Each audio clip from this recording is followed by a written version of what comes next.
الله اکبر.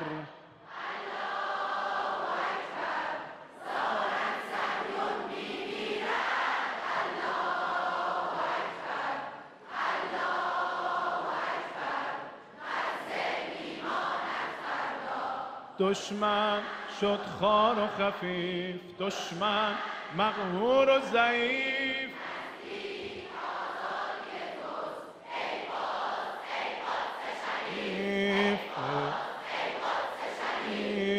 فلسطین راه عزت برگزیده، خورشید غیرت از بامش دمیده.